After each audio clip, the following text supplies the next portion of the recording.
राधे राधे दोस्तों, जय श्री कृष्ण। तो आइए श्रवण करते हैं संतोषी माता व्रत कथा। एक बुढ़िया थी जिसके 7 बेटे थे। उनमें से 6 कमाते थे और एक निकम्मा था।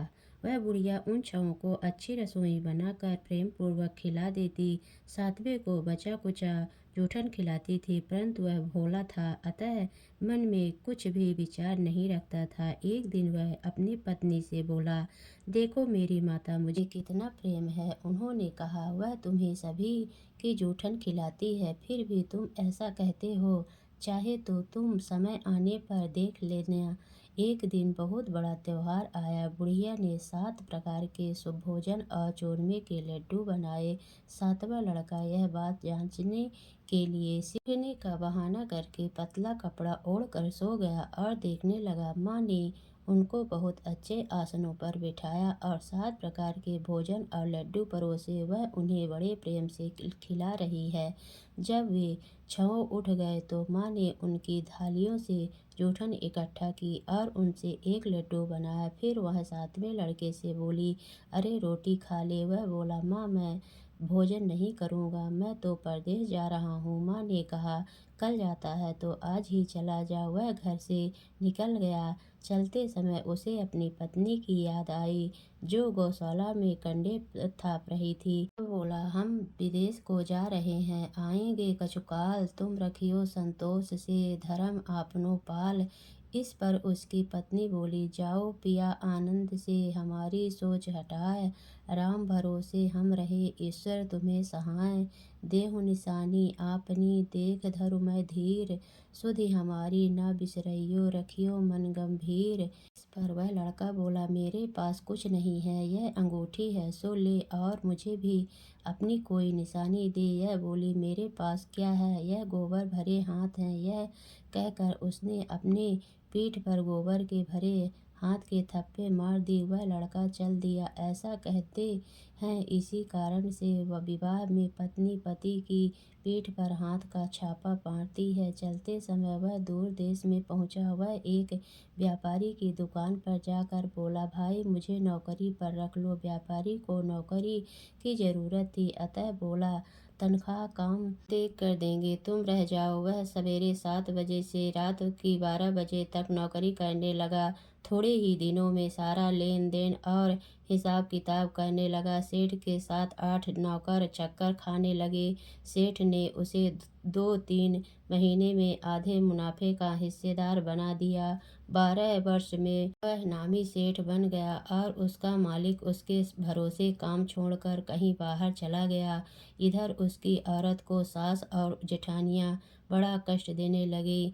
वे उसे लकड़ी लेने जंगल में भेजती, भूसे की रोटी देती, टूटे नारियल में पानी देती। वह बड़े कष्ट से जीवन व्यतीत कर रही थी। एक दिन जब वह लकड़ी लेने जा रही थी तो रास्ते में उसने कई औरतों को व्रत करते देखा। वह पूछने लगी, बहनों यह किसका व्रत है, कैसे करते हैं और इससे क्या फल मिलता है। तो एक स्त्री बोली, यह संतोषी माता का व्रत है, उसके करने से मनोवांछित फल मिलता है। इससे गरीबी, मन की चिंताएं, राज के मुकदमे, कलह, रोग नष्ट होते हैं और संतान सुख, धन, प्रसन्नता, शांति, मन पसंद वर मिले व बाहर गए हुए पति के दर्शन होते हैं।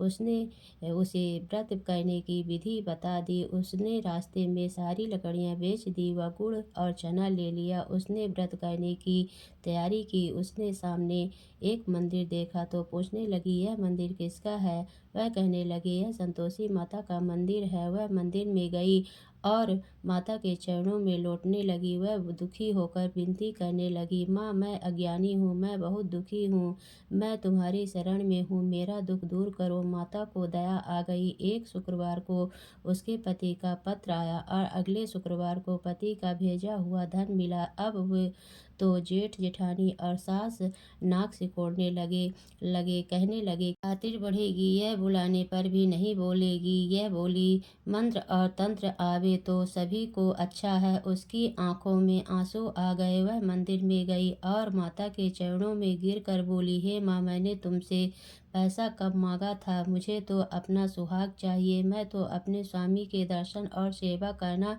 मांगती हूँ। तब माता ने प्रसन्न होकर कहा, जा बेटी, तेरा पति आवेगा। वह बड़ी प्रसन्नता से घर गई और घर का काम काज करने लगी। उधर संतोषी माता ने उसके पति को स्वप्न में घर जाने और पत्नी की याद दिलाई। उसने कहा, माँ, मैं कैसे जाऊँ? परदेश की बात है, लेन देन का कोई हिसाब नहीं है। माँ ने कहा, मेरी बात मान, सवेरे नहा धोकर मेरा नाम लेकर घी का दीपक जलाकर दंडवत करके दुकान पर बैठना। देखते देखते सारा लेन देन साफ हो जाएगा, धन का ढेर लग जाएगा। सवेरे उसने अपने स्वप्न की बात सभी से कही तो सब खिल्ली उड़ाने लगे, कहने लगे कि कहीं सपनों की भी बात सत्य होती है। पर एक बूढ़े ने कहा, भाई, जैसे माता ने कहा है वैसे करने में क्या डर है?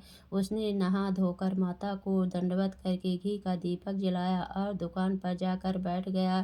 थोड़ी ही देर में सारा लेन देन साफ हो गया, सारा माल बिक गया और धन का ढेर लग गया। वह प्रसन्न हुआ और घर के लिए गहने और सामान वगैरह खरीदने लगा। वह जल्द ही घर को रवाना हो गया। इधर बेचारी उसकी पत्नी रोज लकड़ियां लेने जाती और रोज संतोषी माता की सेवा करती। उसने माता से पूछा, हे माँ, यह धूल कैसी उड़ रही है? माता ने कहा, तेरा पति आ रहा है, तू लकड़ियों के 3 बोझ बना ले। एक नदी के किनारे रख, एक यहाँ रख और एक तीसरा अपने सिर पर रख ले। तेरे पति के दिल में उस लकड़ी के गट्ठे को देखकर मोह पैदा होगा। जब वह यहाँ रुक कर नाश्ता पानी करके घर जाएगा, तब तू लकड़ियाँ उठाकर घर जाना और चौक के बीच में गट्ठा डालकर जोर जोर से 3 आवाजें लगाना। सासू जी, लकड़ियों का गट्ठा लो, भूसे की रोटी दो और नारियल के खोपड़े में पानी दो। आज मेहमान कौन आया है? इसने